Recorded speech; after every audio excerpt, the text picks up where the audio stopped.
Hey, what's up, people? This is episode 26 of the Option Podcast, and you ask and you shall receive because I got to give the people what they want. Din it. John Mayer, John the Mayor. What's good, brother? What's up, Jason? You still doing your karaoke? Yes. You are? Actually, we were thinking You want about to? Skype karaokeing tonight. We were thinking about Yeah, doing the right. competition online just for the fun of it. Is that what people are doing now? Yeah, you can't do it with the crowd anymore, huh? I think I just came up with this idea now. I love it. As we speak. You just instilled the idea in my head, and here we are. All right. Sounds fun. So before we got on the air, we were talking about um LMU.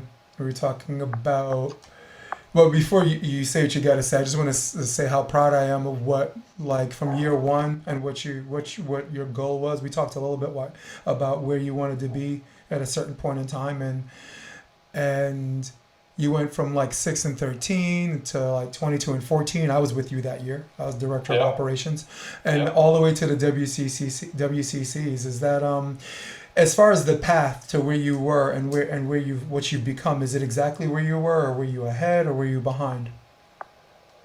I'll probably give you kind of a coach answer. I don't know if that's what you want, but I really haven't thought that much about, like, we want to make sure we've won this by this date. I've thought a lot about the people I want to have around me that I want to work with. Getting to that point, so I mean, I feel good about the direction we're heading. Yeah, man, I really like what I saw.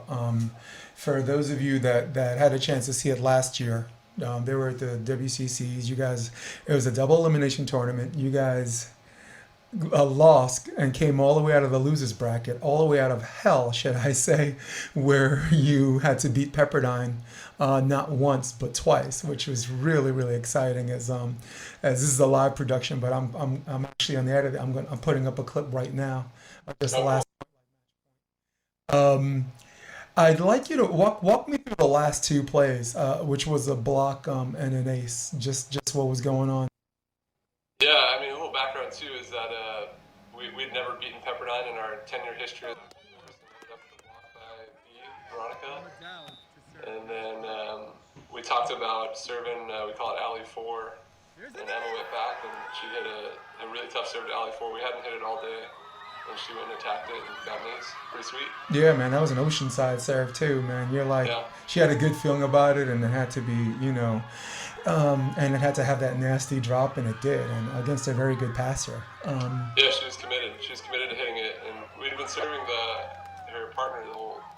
I think they had played him 3 times that day, so they'd been serving the right side all 3 matches, and then they said, "Hey, let's let's try to throw one down her sideline," and she did it. It was pretty cool. Isn't it crazy that when you have two teams that are evenly matched, or just playing volleyball that day where they're evenly matched, it always comes down to like this play where it's 19 up or it's 21 up, and there's always someone that did something that they haven't done all day. You, for example, you brought up the ace. Like I didn't think had a particularly good blocking day. So when they were, they were, I'll just call it deuce. I don't remember if it was 20 up, 21 up, or 19 up, or no, it's 13-13. No, 14-14, third set. Yeah, 14, yeah, I think 14, so. so it was really weird that, not really weird, but really apropos that in these games that she gets this block, it goes in the air. It's not like a stuff block. It just goes up in the air. And from where I was sitting, because I was filming it, it looked like it landed on your side. Yeah, yeah, And the only thing that even sold me that it was on the other side was your team started cheering. I'm like, okay. No yeah, way they're yeah. cheering for Pepperdine. Yeah, it definitely wasn't a straight down block. It thought about going on our side, but yeah, it went our way that day. Isn't it crazy? Like that's how the ball bounces sometimes, and you as a player and as a coach can probably recall a ton of instances where that's happened. Yeah, I mean, there's always going to be an element of luck, and there's so much of volleyball matches that are out of your control. So just don't spend as much time focusing on it. Just how many things can we be on that are in our control, and do that as well as we can, and maybe we'll get some breaks along the way. But yeah, that's just part of the deal. You get some good luck sometimes and some bad luck other times, but how you're going to respond, I think that's the important part. Absolutely, yeah. I mean, yeah, what happens the play after that, right? There was a Right. block, could have went one way or another. What happened after that? Boom. It's an ace. Oh my God. Yeah. Yeah, your video, man, that we showed that to our board of regents and our president and our AD, and your video made the rounds for sure. I'm so glad, man. Hey, listen, I just keep my nose in the work. Sooner or later, something happens. So it's been a Yeah. good year for me last year too, right? P1440 gave me a chance to call all of Pepperdine's home games. Yeah. I called the Big West, Court 4, when Todd Rogers and Cal Poly played Hawaii, which Yep. also was in similar. In fact, all of the Western conferences went down to that. That was Hawaii and Cal Poly pair five. That was 1919. Yeah, yeah, it was crazy. That went like win by two craziness. So Yeah. Yeah, and it's good to finally see some parity, and I think the parity carried over even stronger this year, this College Beach season. The first 7 8 years it was really dominated by a couple teams, and last year there was a little bit more parity, and then this year it was wide open, which is it was great to see, and I think it's going to continue going that direction. absolutely. All right, I'm gonna say something, and you tell me whether you agree or disagree. I think, just like football and like all the other major sports, like I think beach volleyball at some point it could be, albeit this year, next year, should have a Power Five conference. I think, as far as the eight spots are concerned, I would like to see the WCC get an automatic bid. Too bad you didn't. You won. I didn't go. Um, the pack should get an automatic bid. You got four teams that are worthy. I think the West Coast Conference should get an automatic bid. And I think the South and Southeast should. I think those are like Power Five, and I think three should be at large bids. What's your sentiment on that? Yeah, if it stays at 8, that makes sense. I'd probably have to look at it closer. I mean, I think what really needs to happen is it needs to expand. Or The like a NCAA, play-in, like a 19, like a play-in for the ninth seed, or yeah, you have like some regionals. Like the NCAA, their standard model is you take 20% of the teams. So for us, I think we're at like 70 or 80 teams now. So it should be up to like 16 or 20 teams that make the tournament, ooh, which to me makes most sense. But we should at least be at 12, and then you could do maybe 3 regionals, and the regionals lead to Gulf Shores.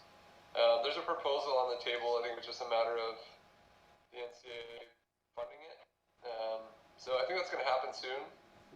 I'm sure, unfortunately, there's worse things that are coming out of this COVID-19 crisis, for sure. I mean, sports are less important than people's lives.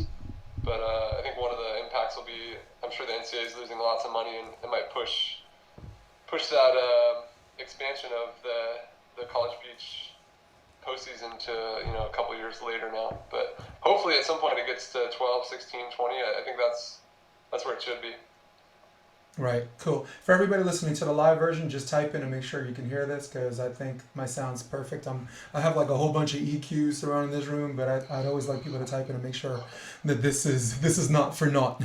um, yeah, so I like what you said. You said at least 12, right?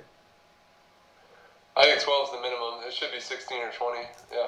16 would be ideal. It's exciting right now. I mean, the generation of girls that came in. You got, if you remember Hermosa Beach, you had college players and high school players in the quarters and semis for the women.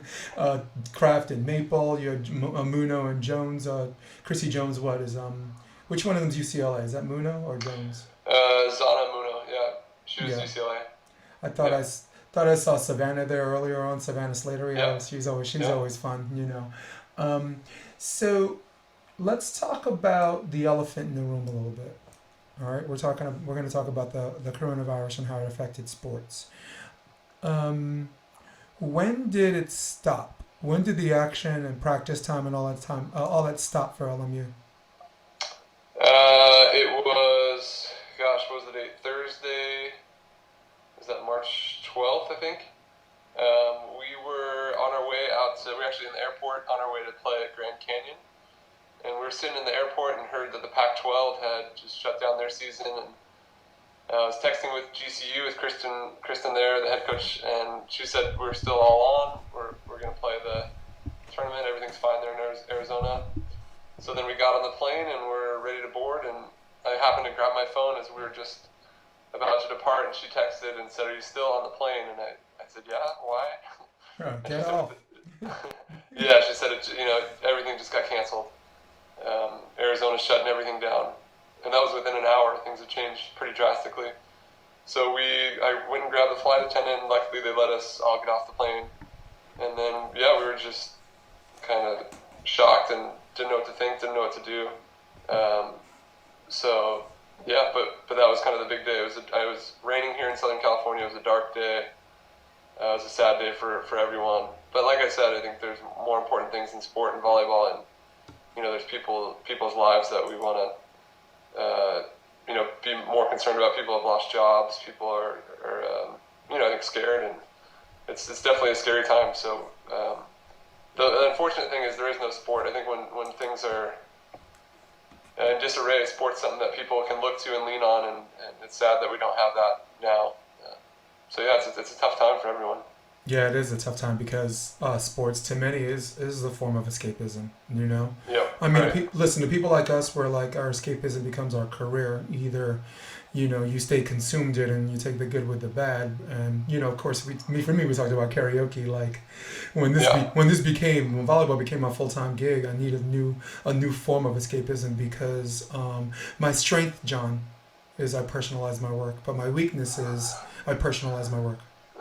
It hurts too freaking much, when the downs are down. So yeah, for me, just for me personally, karaoke became in, but for many people where sports, just in general, in volleyball, which is our wheelhouse, is our escapism. It's tough. It's yeah, tough. How's the yeah. I family? think my family's good. We're lucky. My wife has a good job, and Yeah. our daughter's at a great school.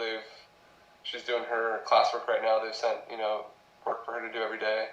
Oh man, I get Um, yeah, I'm lucky the with nerve. Yeah. So it keeps her going. I get to be a teacher for her, but yeah, I think we all want to wake up and have some purpose and have something in front of us that we care about, that we want to do.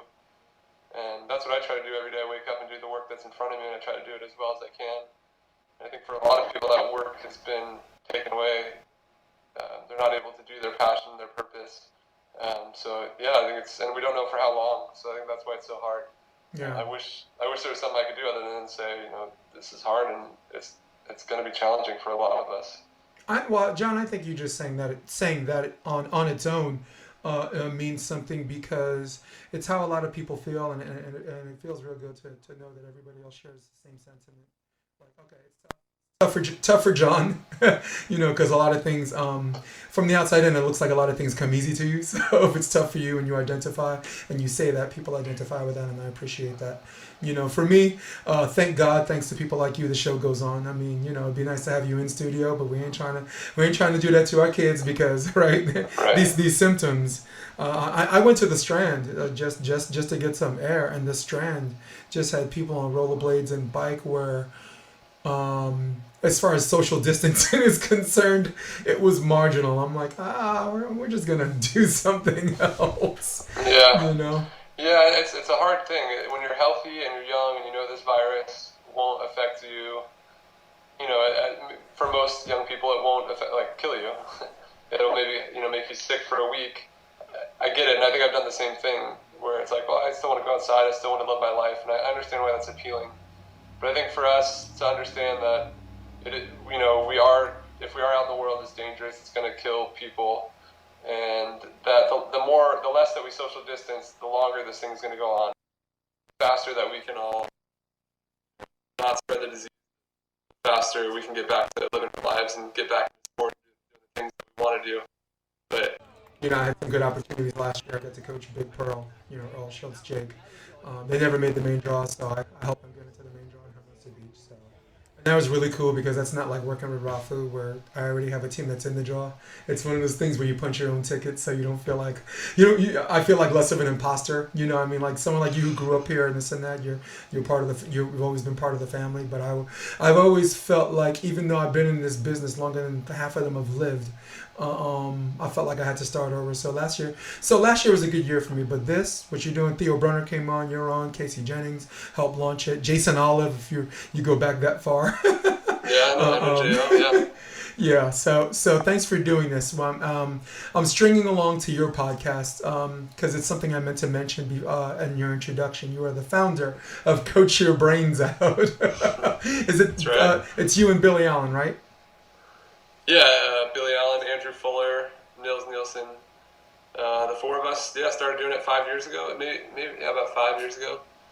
That's cool. And somehow it's still going. Yeah, it's a very selfish endeavor. We get to talk to experts, to coaches, to authors, and just ask them questions about learning and becoming the best coach, the best mentor you can be. And I love doing it, and I've met so many amazing people through it. I can imagine. A lot of the resources, will come in and they'll come work with our LMU girls. So there's been a lot of benefits, and the cool thing along the way, some people have listened and taken some things away. So it's been fun. And we wrote a book. Billy's he's a doer. He likes to write. He likes to make stuff happen. He's creative.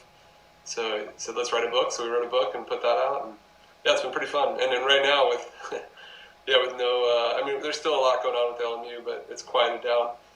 I can put some more time into the podcast, and it's fun to have something to wake up and, like I said, get to do something that I care about, something that I want to do at a high level. Yeah, and moreover, something that a lot of people are interested in. I mean, it's I like it. Geraldine got me onto it because I didn't. I mean, you're a pretty shy guy. I didn't even know you had a podcast until Geraldine mentioned it a few years ago, and I'm like, okay, wow, this is cool. You have a group following, like volleyball coaches and trainers and wannabes. A lot of people promote your podcast. How much of your personal style, because you're into this growth mindset thing, do you talk about on your podcast? Is it all of it, or is it just you? Is it idea sharing? Is it thought provoking? You're not sure. Yeah. He's like, "What's your question, Jason?" No. It's we're selective about the people that we want to have on, the people we want to learn from.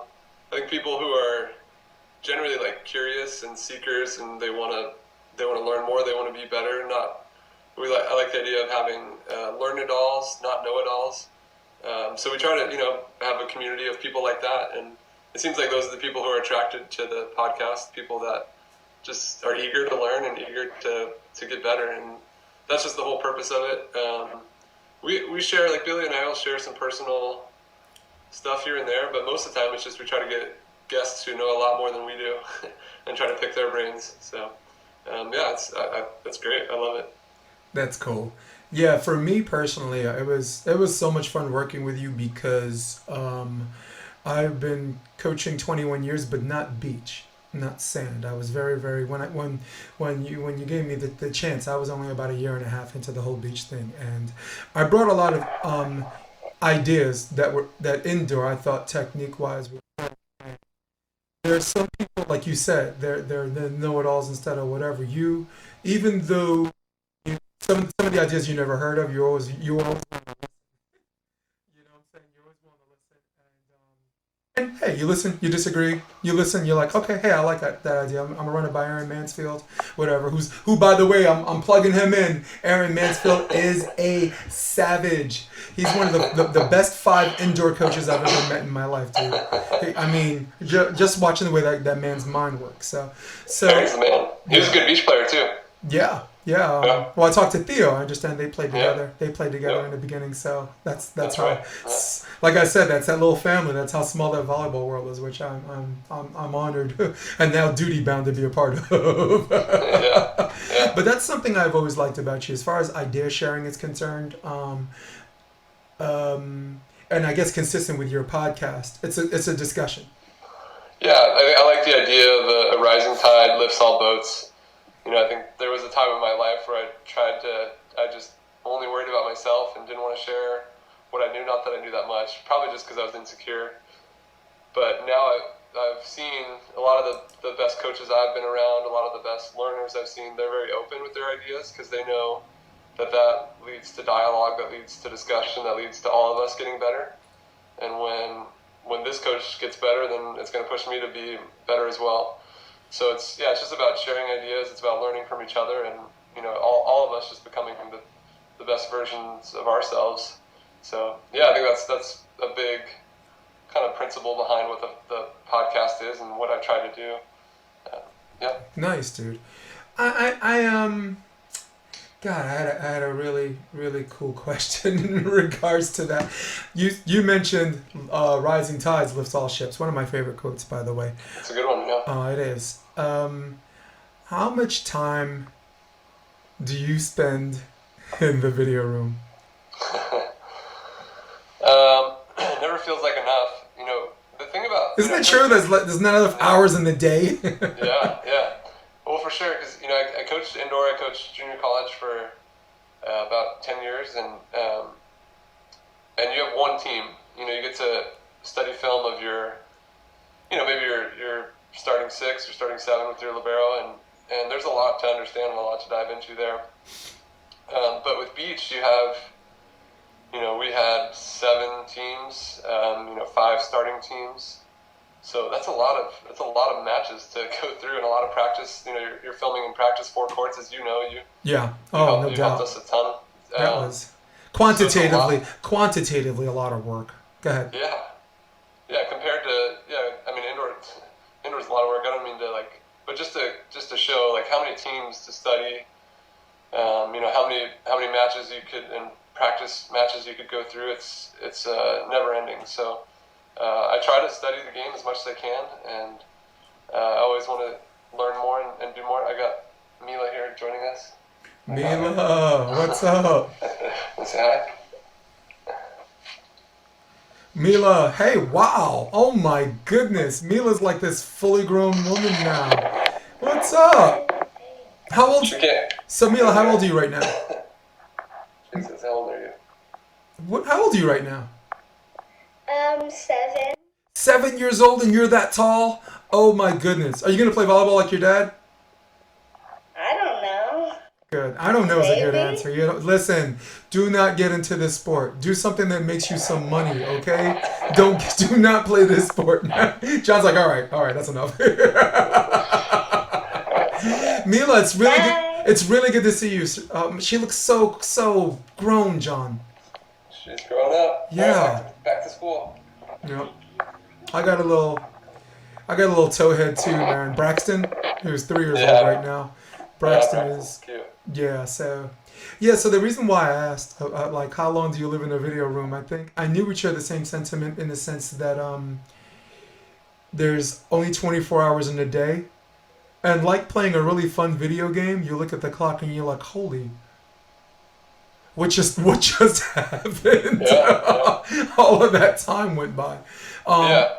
And it's not just about, you know, if I watch lots of film, that's good. I think it helps me coach better, but it's trying to get your players to understand that studying film, not just watching for top 10 plays, but studying, you know, your fundamentals and maybe some tactics. That's where you can get some gains and you can improve as a player. So, you know, getting them to learn that. John, and it moves the volleyball needle. Yep. Video room, tactics. People listen in. Where's my camera? It moves the volleyball needle. By the way, this is Instagram. I was just plugging in because they thought this would be Insta Live, and it's a little bit. You guys, it's gonna be on Facebook Live. Okay, it's gonna be Facebook Live. It's gonna be on iTunes and Spotify later tonight, and on my YouTube and Facebook handle. My Facebook handle, by the way, is doing awesome. NY Varsity Sports is a Facebook handle as well as YouTube, and that's averaging 7,000 views an episode. So for volleyball, I think that's pretty good. And on Facebook, where I don't even have 7,000 friends, I don't even know. Do we even know 7,000 people? I would like to think that that's doing well. But getting back to what I was saying, John, and I'm not trying to rant too much because you're my guest and I'm trying to give you a chance to talk. I see a volleyball match and I see like one whole set or like almost a whole set of a feeling out process. I get up and I walk away. I think there's a trap too with film. I think it's more about knowing your strengths. I'm going to come in and I'm going to hit my best serves. I'm going to hit my best attacks and run my offense versus what are they good at? How do I play to their weaknesses? I think there's some value in understanding maybe where some holes are on their side, but I think we spend way more time studying what our strengths are and trying to sharpen our strengths and improve and upgrade our weaknesses. Right. And then you can go in and you can attack, you can dictate, you can play the game you want to play. And it does, you know, you could have, two guys named Bill over there. It doesn't matter who it is. It's just, it's about my side of the court. Absolutely. Well, I agree with that to an extent. Because taking care of your side of the court, in my opinion, for the most part, It helps you beat the teams you're better than, but it also helps you lose to the teams that are better than you. Video.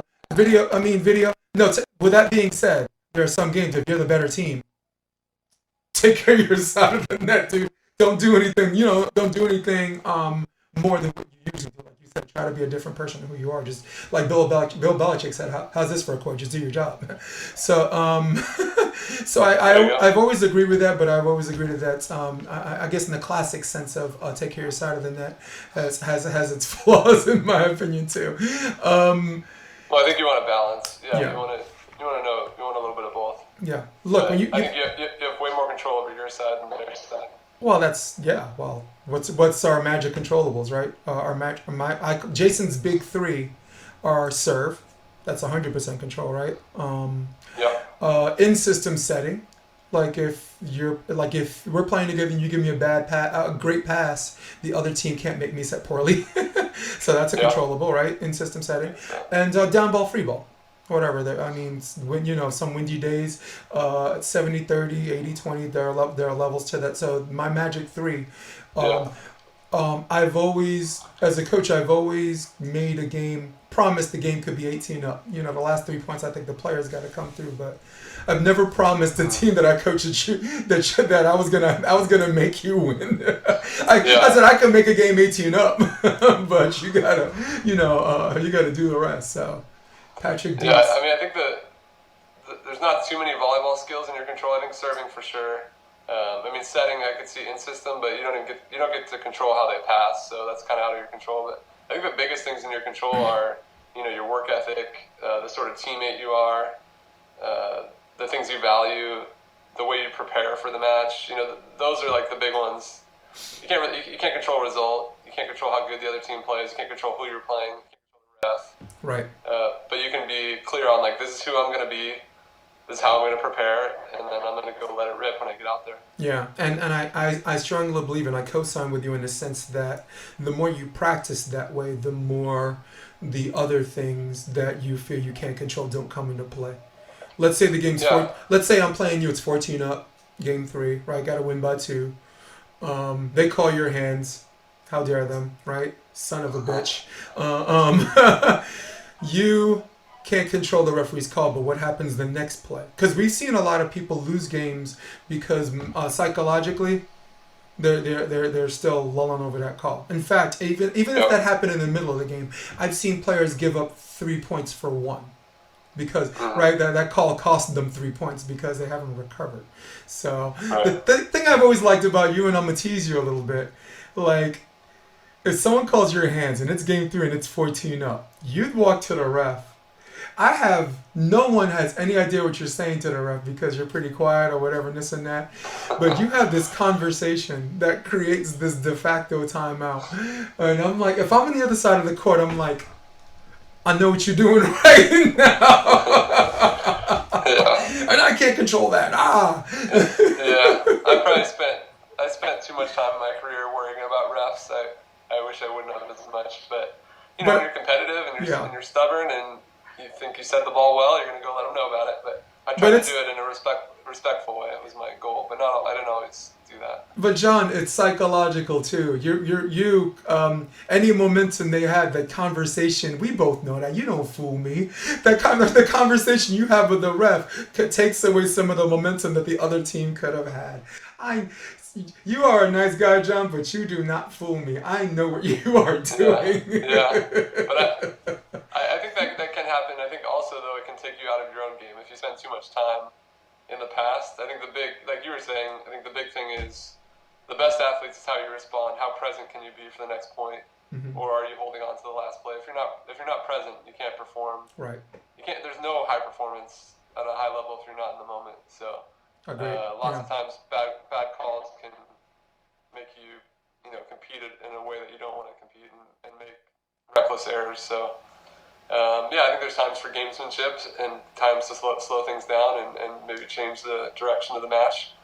But the big thing is, can you get present and take care of the next point? That's the single most important thing. I take a long time to make 1 point because if that's what I said in the beginning, right? It doesn't matter. If they give me 15-14, is not as important as what happens the play after that. My man Patrick Dietz. a guy who he just has a post I wanted to read for us. Patrick Dietz is a longtime player. He was 2000 Offensive Player of the Year by Northeastern Collegiate. He played for me when I coached at City Tech and became a pretty good coach himself at college at Mount St. Vincent. And he says the best athletes look to prove their own self-awareness and actions on their side is paramount. Okay. All right, we got that.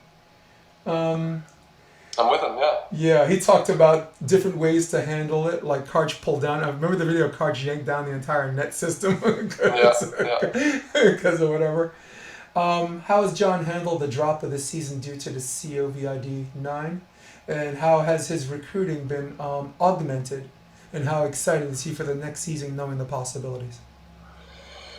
Yeah, there's a lot of questions around it. I mean, we talked about how it affected the season. Obviously, it ended it. You know, hopefully we'll be able to start up again next fall in our preseason. Recruiting, I mean, most of our seniors want to come back, so we're excited about that, and we'd love to have them all come back.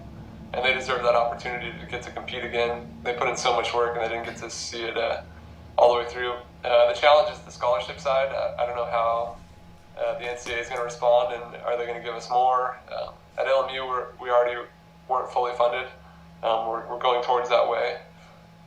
So yeah, there's lots of questions. We want to offer all of our seniors a scholarship so they can come back, but we don't know if we'll be able to yet.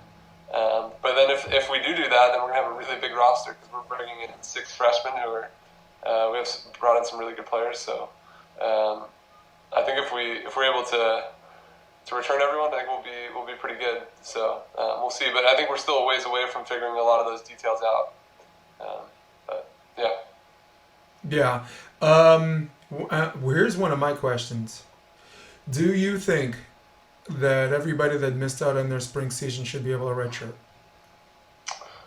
I think so. I mean, the NCAA already said they can. So, but yeah. They did? So. Yeah. Yes. Sorry, you're talking. No. Yeah, it's not just seniors. Freshmen can be freshmen again. Sophomores again. So most of our athletes are going to do that. They're going to take a redshirt season, and yeah. I mean, there's still some details around it, but that's what the NCAA has ruled, and we're excited that all our girls get to get this season back and compete again.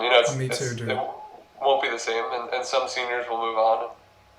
And, it's brutal that all the work they put in, they didn't get to finish the mission. But I think a lot of them will come back and get to go at it again. Yeah, I mean, as I only played college ball for 1 year. I was at Hunter for a cup of coffee. You played at Pepperdine, NCAA champ. Got to plug my boy. So I can't imagine. Like I'm put this scenario in your head. What year did you win the NCAA's? Senior. 2005. Senior? You were a senior or junior? Yeah, senior year. You were a senior. Imagine this. Like you get to Pepperdine and you have this. And you have ups and downs in all your seasons going up to your senior year, but it all leads up to this very moment that you probably waited 4 years for. And some athletes who wanted to aspire to play college volleyball since a kid probably have waited all their lives. And then boom, you lose your eligibility. You know what I'm saying? That's why I'm when the NCAA said, you just gave me news. I'm very, very happy to hear that, man. I'm sure. Yeah. And I share the sentiments of many. I would have been pissed.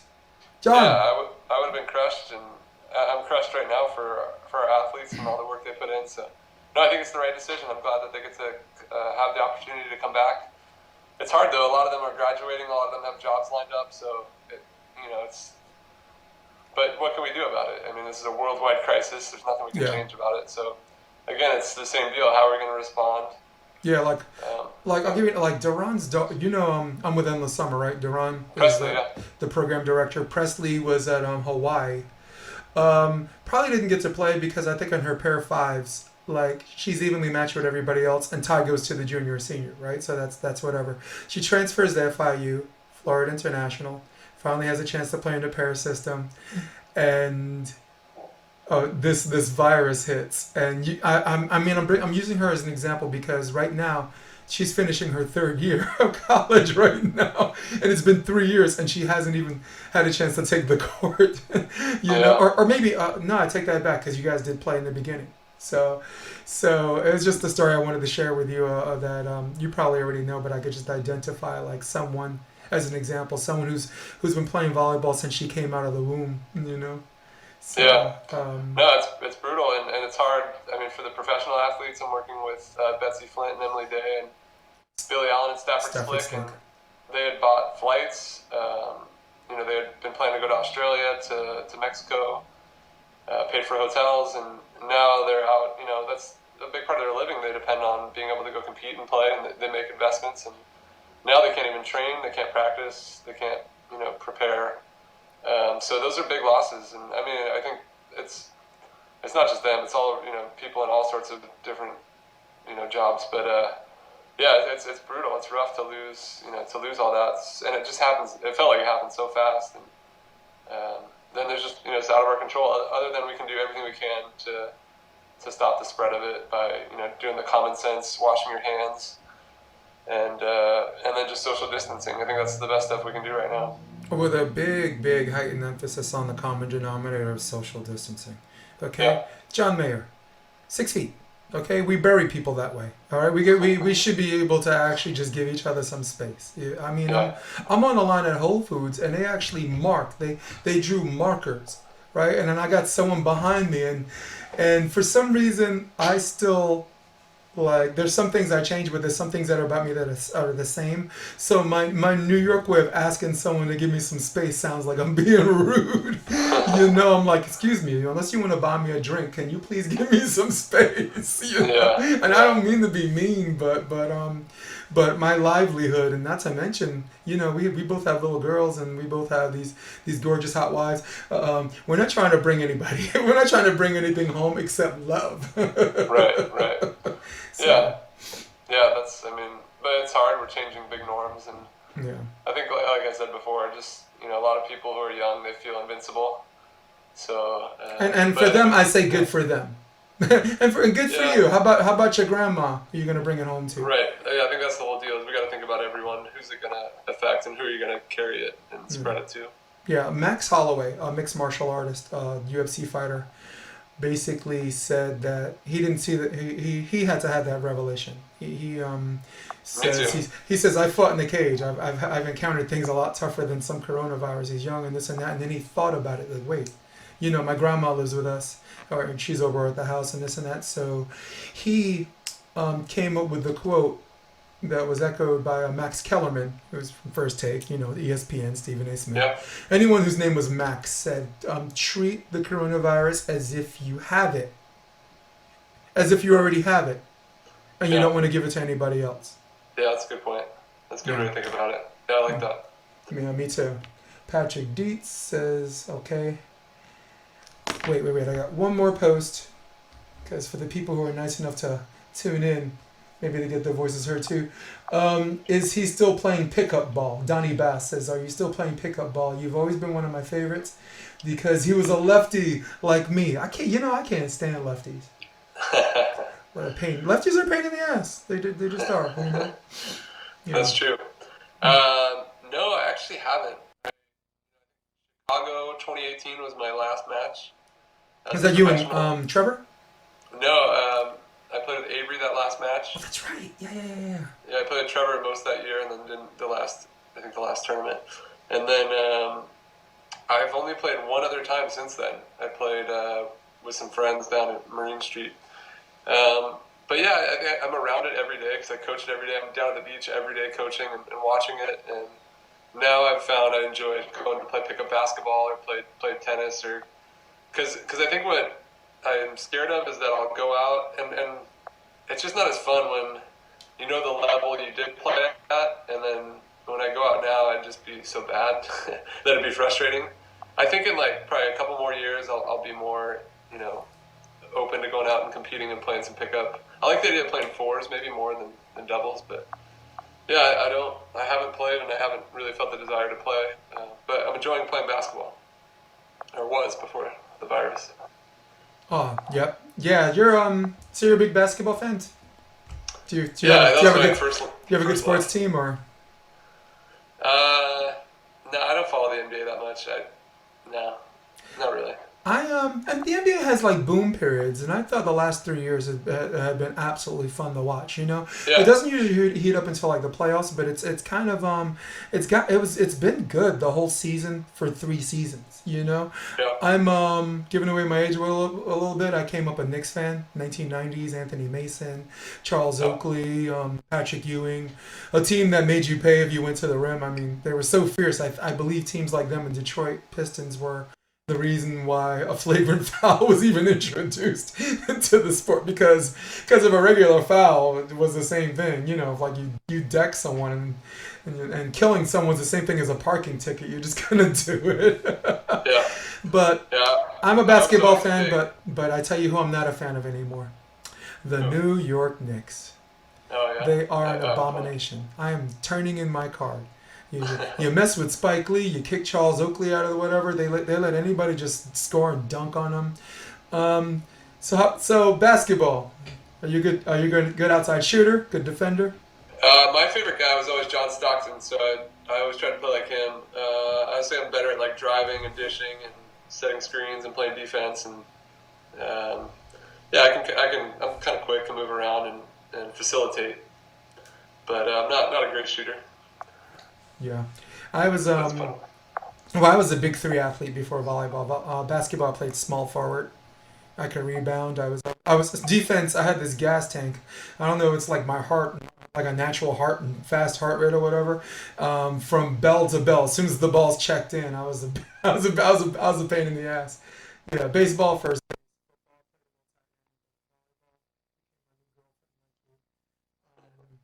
You know, I mean, well, not girlfriend. Again, we both have beautiful wives. John has a beautiful wife. Everybody, I'm airing his laundry. John has a beautiful wife. Okay, so do I. Kelly, wherever you are, I love you. Okay. She's actually working from home today too. She's Oh yeah, yeah, it's her job. She's in finance, so it's one of those. She's lucky enough to do a ton of work at home, so she doesn't have to worry too much about the other. You know, and for us, the only thing we can do is wait. And the AVP is something else I wanted to talk about. You mentioned you were coaching Betsy Flint and Emily Day, right? yep, Is she still with Day? yep, Um, and Stafford Slick and Billy Allen. yep. Yeah. So have you talked to any of your people about coaching this summer and just maybe starting the preseason over again? I mean, the AVP, to our knowledge, the AVP has moved New York as its first stop. The 21st of June, the 19th and the 21st of June. Yeah.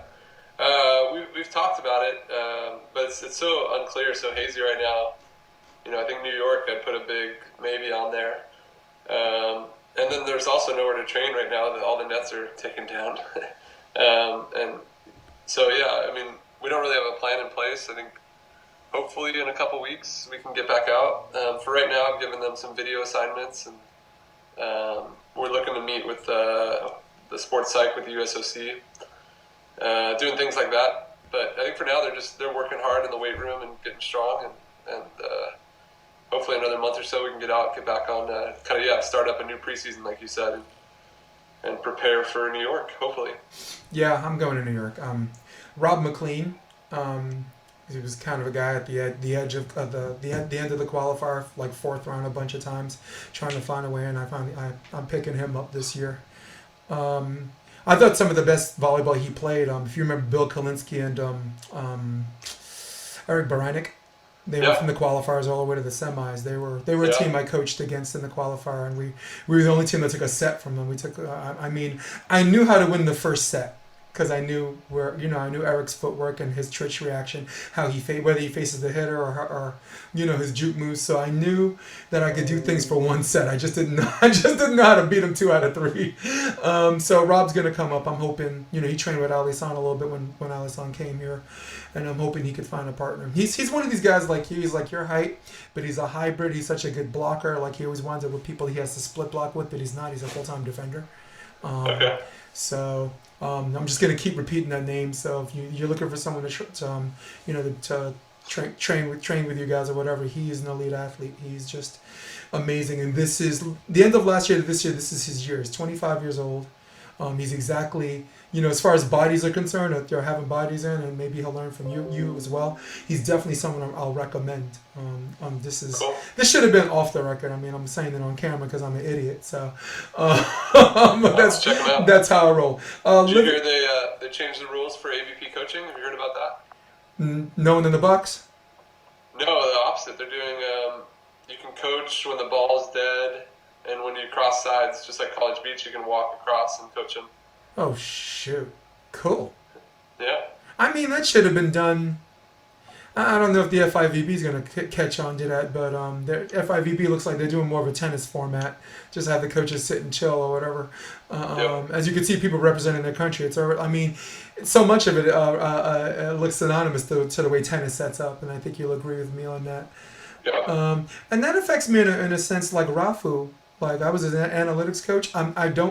I don't sit in their box at all. So it's one of those things where the ref was like, I have to sit in the box, and I'm like, how about I just stay in the players' tent and I do the numbers from there, because I don't, like they're chaotic when they're losing. I'm not trying to mess with those two like that.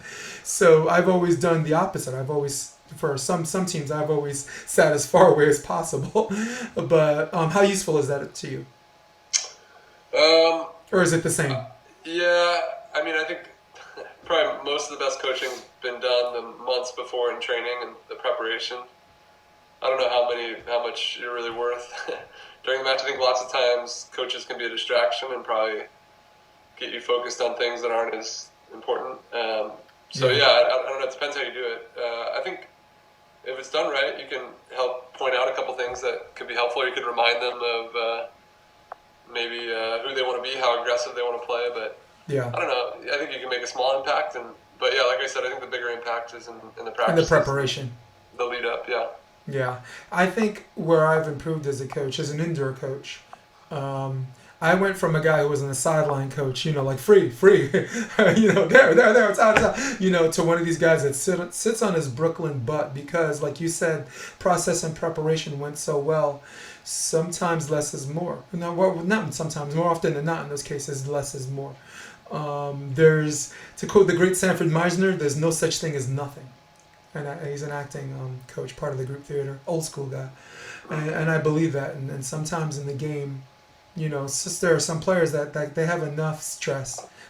Some suffer paralysis through analysis. Some of them, they take in so much they can't do anything. So it's go ahead. If you're constantly telling them what to do, they're never going to learn, and they're just going to be reliant on you, right? Just right. Like if I was, as a parent, if I tried to take my daughter's first steps for her and didn't let her make mistakes and let her fall over and learn on her own, then she'd never be able to do it. She'd be reliant on me.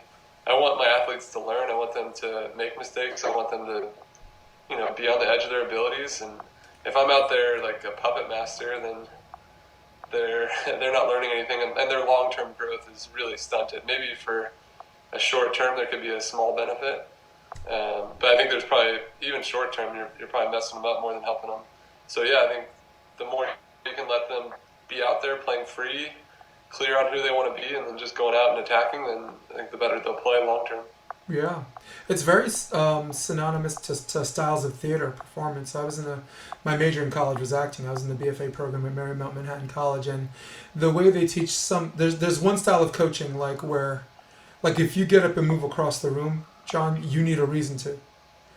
That's one style, and the other style, this is Michael Chekhovian style, is where you just get up, move across the room, move back, sit down, reflect, discover the why as you go. And I think the second way has made volleyball players more productive, because just like you said, allowing them to make mistakes, the realization of those mistakes, and the ability to self-correct is part of your growth. I believe part of what growth mindset is all about. Correct?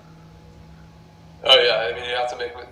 There's no way to learn without making mistakes. Yeah. You're just gonna stay the same. You're not pushing yourself. So yeah, I think when you have a growth mindset, we all have fixed or growth mindsets in different areas of life. But when you're in a growth mindset, you're looking at mistakes as opportunities to learn from. When you're in a fixed mindset, you see mistakes as like the devil. You want to avoid it. But yeah, I think as coaches are the worst at this. I think we say, oh, have a growth mindset, and we don't live it. We don't model having a growth mindset. So I think it's your relationship with mistakes. How do you see it? Like, I think lots of coaches see, oh, my athlete's made a mistake, so I'm going to take that personally, and it makes me look bad, and now people are going to think I'm a bad coach. And the reality is they made every mistake is different, but if they are pushing themselves and trying to improve, then they're going to make some mistakes along the way, and we want to celebrate those and say that's the whole deal. That's you learning, that's you growing because you're pushing yourself.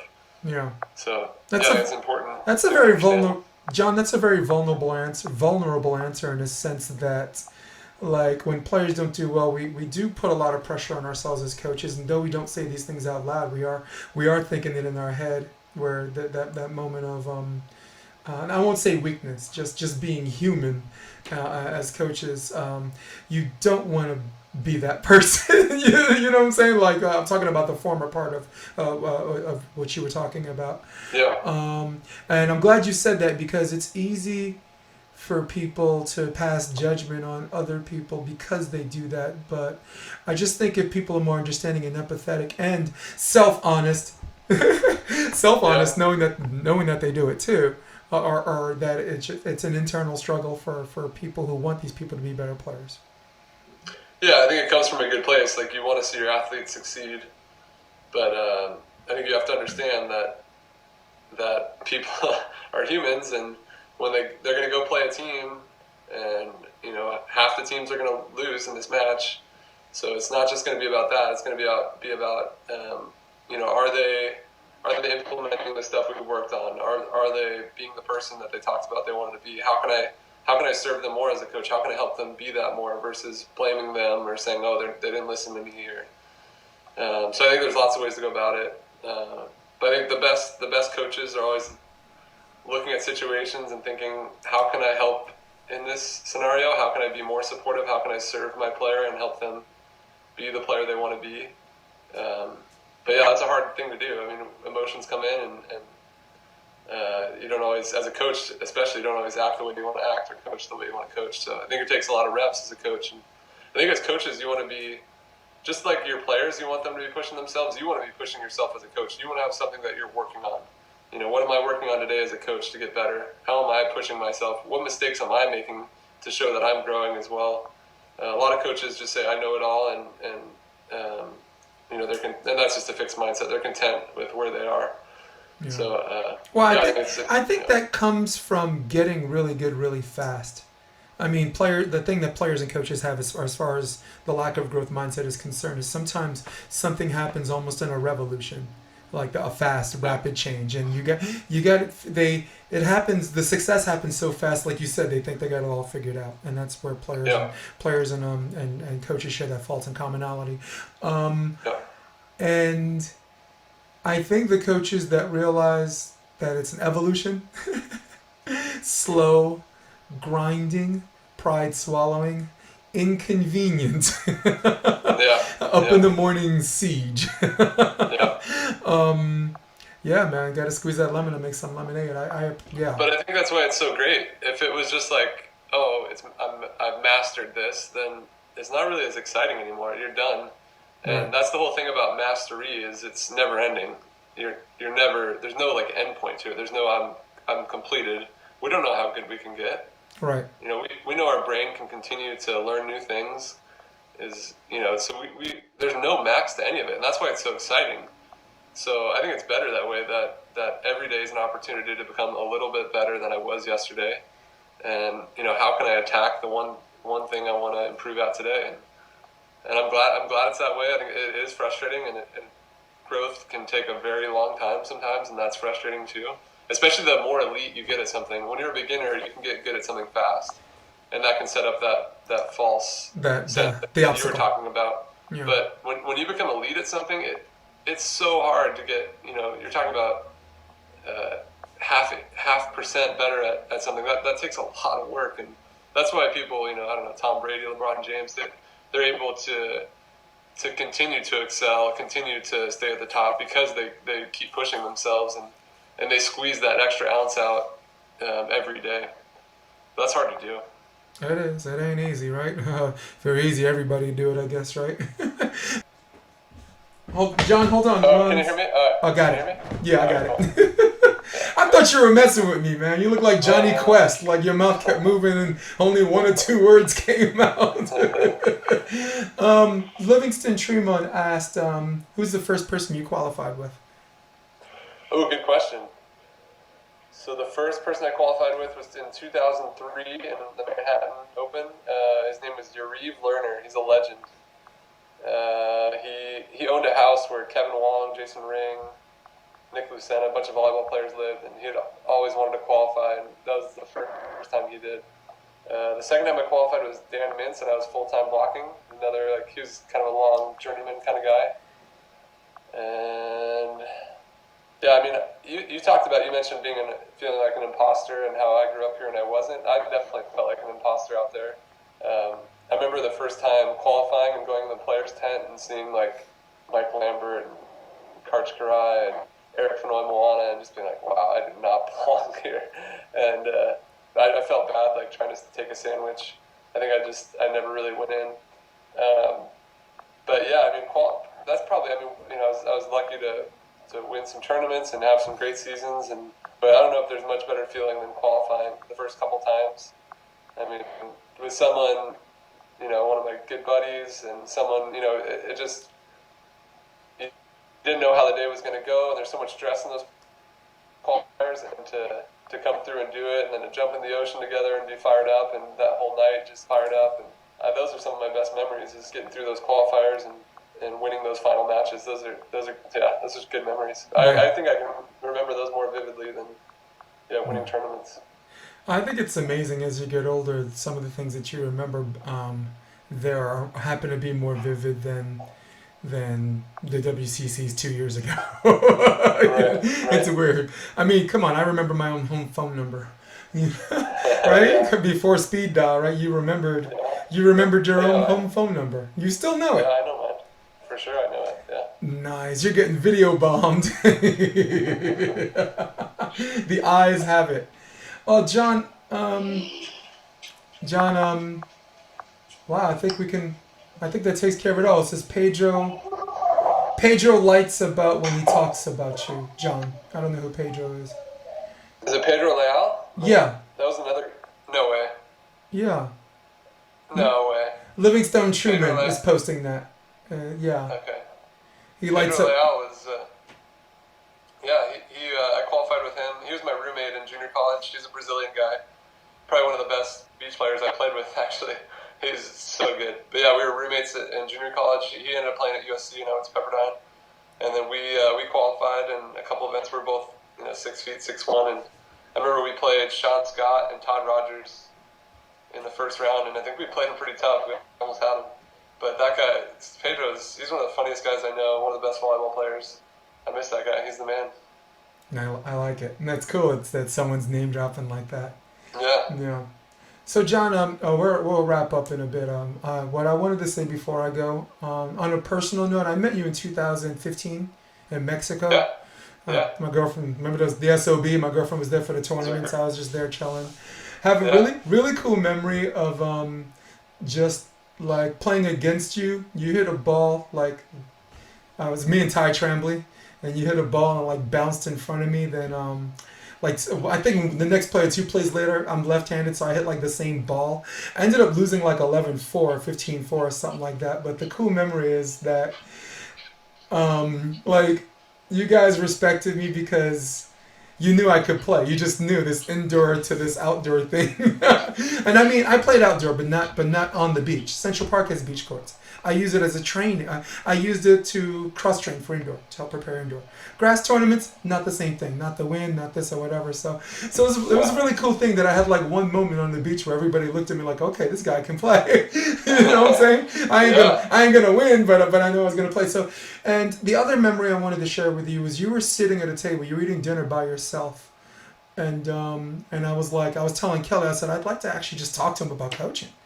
you know, and Kelly's like, no, leave him alone. He's sitting alone for a reason, you know. And this is why people don't come next to you, because you look like you want to be left alone. So I sat next to you, and we had a really cool conversation about coaching. And then the next morning, we continued the conversation. So it was one of those things. In the morning, I was sitting by myself, and you sat with me, and we continued the conversation. I was like, this guy's cool. So that was 2015, almost 5 years ago. Yeah, it was 5 years ago. I love those trips. Were so fun. Yeah. Yeah, I remember playing, and we knew we had to be competitive to play, and I wanted to win, so I had to bring it against you. No, of course. And then that was definitely a time. Well, that was respect. That was your way of respecting me. Like if you're 10 points better, you're gonna beat me by 10. Yeah. So you didn't want me to go halfway. Yeah. No. I had this the time of my life. I've never been on the John in my life. So yeah, those are pretty cool. Yeah. I recommend for everyone. Amber says hola from Austin, Texas. Hey, Amber. Everybody just giving you a shout out. John Mayer, the legend. You're not on Facebook, so I'm doing a Facebook live production. So there's this news feed. Okay. There's this feed of comments, and everybody. Oh, is he still playing pickup? Oh, John's a legend. Oh, John's one of my favorite players. Cool. Well, I think we. So, thank you for coming on board. I know that if you ever need me to help you with filming next year, like if you're at Long Beach and you're a shorter person, just call me. Yeah. Just call me. I could do that for you. I'm your male Geraldine. You know what I'm saying? I could always support that way. But before I go, I have 2 questions of my own. Okay. And I'm just going to pick 2 players that you coach out of the 4. Give me one thing that you saw in Emily Day that showed significant improvement from 12 months ago. There's a lot of things. She's someone who's eager to learn. She wants to get better. One thing we've been working on a lot recently is pulling. The women's game, I think pulling is a really important skill, and it's a hard skill. Maybe one of the hardest skills in the game. Pulling and stopping is. Yeah, no one gets stopped. You can't get stopped. No one gets stopped. Right. So it's not about that. I think it's about reading. She's gotten way better with her eye work. She sees the hitter, and she's able to to respond, and she's able to make off-balance plays. I think pullers, you have to be able to make off-balance plays. Right. So, and that's about clientele, too. Like Carrie Walsh does it really well. You know, pulling cross off balance. She always puts 2 hands up. She's in system dig. Sorry, John. Yeah. No, I think you want to practice making plays where you're, maybe a little off balance. You have to make a move a different direction and have some control. So she's gotten way better at that. I'd say that's one we've really dove into recently. Yeah, I always like to practice with my girls pull and stop, like whether you're pulling off the 2 or 4 or 1 or 3. Because practicing it, that first of all, that in order to pull and stop and have some kind of range or distance, you have to, that first step has to be big because you have to cover more, right? And you also have instant speed on that first step being big. And the reason why I said pull or stop, because you as a coach, you've always been big on 1 move to the ball instead of more than 1 move. So I think the faster you can pull and stop before the hitter's contact, albeit heavy or a shot, I think the more it allows you to make 1 move to the ball. Where if you're still moving, John, and I really want your thoughts on this. Where if you're still moving, you end up making a second, possibly a 3rd move to the ball. Thoughts? I'm not sure the juniors game you might be able to get stopped. I used to say the same thing, get stopped. But I think a lot of coaches say things that they want in theory, and then there's the reality of the game. So the reality of the game is if you watch any college player, any professional player, they're never stopped. So we don't, it'd be nice if they could get that way, and that would be great, but it doesn't happen. So let's train in reality. And if you study any puller, and I've started to dive into pulling a lot. This is an area I didn't know as much about. And if you watch the really good pullers, they're not stopped. So they're still moving, right? They're balanced at times, but they're not stagnant. Got it. They're not static. Right. And a lot of times they're making one-arm plays. They're facing one way, moving another way. So I think you want to really practice the reality of the game, which is making, move as well, or pulling and moving and making a play on the move. So it might be different in the high school level. No, I think because the speed of the ball is different. So you're definitely right Yeah. about that. So in more other time, words, yeah. so basically what you're saying is you don't the reality of stop being a virtual impossibility. You don't practice it at all. It'd be nice. No, but yeah, unless it's a free ball. If someone's Yeah. hitting it, we don't talk about it because it's just not reality. Well, to me, in my opinion, I think it's also about clientele. There are people that can do it, and even at that level. If you look at the lefty from Qatar, not only does he, sometimes he pulls and stops, and sometimes I even see him dip and pull. He dips like he's gonna block and pull. And Yeah. I wouldn't coach, let's say Earl Schultz or Stafford Slick. He's your full time. I'll just use him as an example because you're more familiar. I wouldn't. My reality is I wouldn't coach Stafford Slick to do that because to me that's about clientele. I don't see Stafford Slick dip and pulling and recovering. So I guess the reason why I was asking that is because if it's a general thing for every player, I think I don't want to say I think you're making a mistake because that's that's not how we talk. That's not how we pass. That's not that's not how we cast aspersions on each other. I make a lot of mistakes. That could be oh, but yeah, when I've studied the really good tell me pullers, about it. Yeah, go ahead. when I study the really good pullers, they're still moving. But yeah, I'd love to see some clips of good pullers who are not Yeah. who are stopped. Yeah, But I there's haven't found. no, but you brought up a very good point. They don't exist. I'd have to really look. In other words, even if John, let's say I find one and say, oh, here's an example of someone who does that. I had to look for him. That's not something. That's not a normal thing at that level where the speed of the ball moves. So your point is Right. well received. I totally get that. But I think the word balanced is a good one. You can say try to get balanced, and you can be balanced and on the move, right? Right. That's different than being like static. Yeah. Right. I think it's a good goal. Yeah. But you want to learn how to make moves when you're off balance because that's the reality of the game. But you're I think be off balance. and it goes back to me that first step, like Pompilio, who was Jose Loyola's coach, and he's also coaching at P1440 right now. I think you might know him if you see him. He's very big on first step because I think first step, one, you don't have to build up speed. First step allows you automatic speed and with the ability to slow down if you have to. And I think that first step creates the balance. Anything on that? Anything you You're say talking on about that? pulling? Yeah. Talking about pulling? Yeah, pulling. I don't know enough. I'd have to learn more. I'm not sure. Yeah. Cool. But We'll definitely talk about that off camera. It's because it's some ideas. Because he was with Endless Summer for a little bit, and now he's with P1440, and he's been coaching beach for 30 years. Like I've been coaching indoor here and there. You've been playing indoor here and there. I can't imagine how many times the rules have changed in 30 years if you're just coaching one sport. Yeah. So he's someone. Hey, next time we have food, we invite him to the table. His English is not his first language, but the cool thing about him is, because English is not his first language, he's easy to understand. He'll come up to his girls. He'll come up to maybe Hughes and Clays or whatever. Or he was coaching Hughes for a while. Good serves make good defense. That's 5 words, John. Do you know how many words it takes for me to say that to a player? I feel like a pain in the ass after listening to this guy where English isn't even his first language. You and I, we get that. Because, like you said, you know someone long enough and you don't have to say a lot. Good serves makes good defense. Speaking at it from a very amateurish level, of course. Yeah. So simplicity cool. is important. Yeah. So, all right, my next player up is Stafford Slick. Give me one thing the last 12 months that you saw significant improvement on. He's worked on a lot of things too. There's a couple things that come to mind.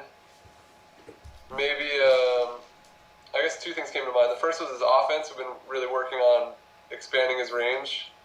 I think it's hard for most hitters to be able to hit line, and sometimes he puts himself in a spot where he can only hit angle. So I've been working on him being able to feel like he could hit line or angle. So he has those sorts of options. And then we've worked a lot on his transition setting. He has really good hands, but it's one thing to be able to hand set. It's another thing to be able to show your partner where it's going to land and then to actually put it there. I think sometimes he would kind of face one way and then twist and put it up in a decent spot. So been working on in transition, him being able to really show Billy where the set's going to land and having it stay true to that path. So those have been 2 big rocks for him, trans setting and his line hitting. And you got to appreciate how important that is on the international level. Everyone has trans hands. right? Everyone has trans hands. The release is quick. The ball's easier to set. You know, ball's definitely more forgivable to set than it is to hit and serve. Like that ball, if you miss a little bit, I feel like it'll luff balloons out of bounds. But that's good. I'm glad to see that he showed significant improvement. I think he definitely showed that in you guys beat Ivandro and Bruno. Yep. Yeah, that was a big win. Yeah, he served really tough in that game. Yeah, they played so well in World Champs. That was amazing. That was 2-0, right? Yeah, they beat him in 2. Yeah. Yeah. John, oh my God, you got someone to take care of back there. You got a little girl, and I kept you all this time. I tried to make this a podcast lengthwise instead of just an interview, so we could just loosen up. But of course, the reason why I have you on the show is because you're about that growth mindset. You have a podcast that talks about coaching. So and it is our wheelhouse. And once again, I'm very honored and privileged. You are my brother from another mother, and mad respect for making this happen in such trying times. Thanks, Jay. You're the man. Thanks for covering our sport and continuing to grow the sport and making it better. You've added a lot to our community, so we're thankful to have you with us. I'm glad to be part of it. Glad to be part of the family, dude. Later on, my man. All right, thanks, Jay. Peace.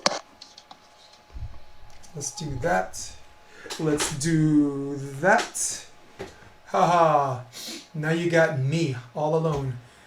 Ladies and gentlemen, that was John Mayer.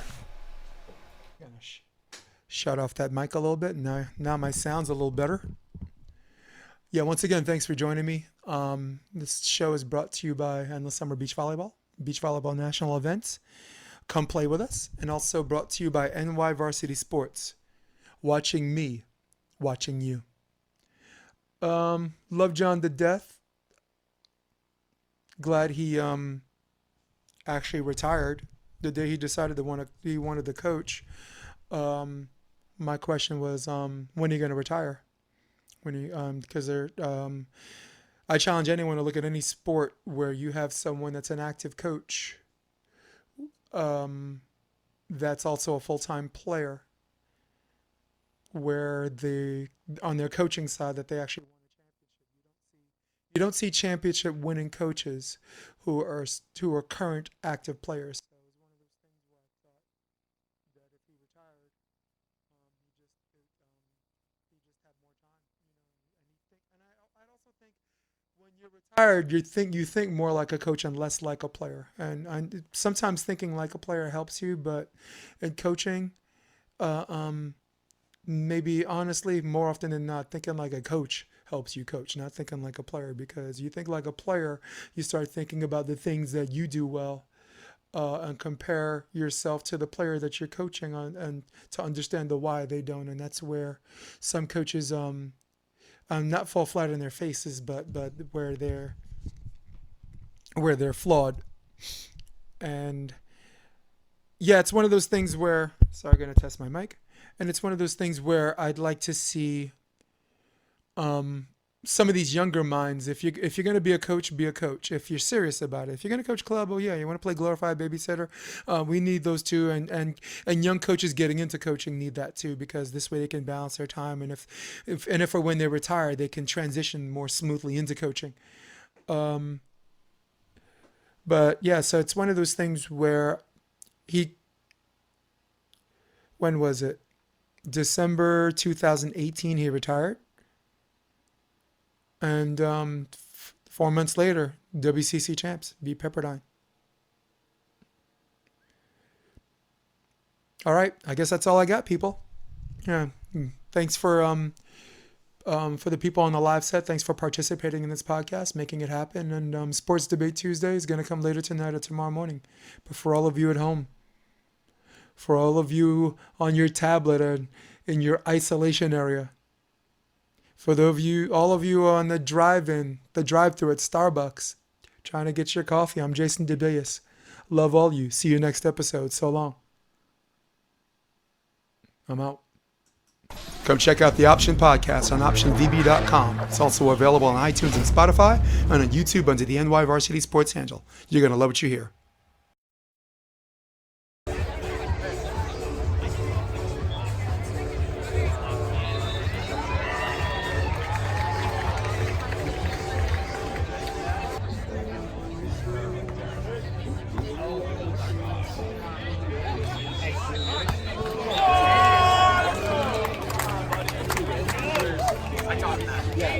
That was all you. That was for sure.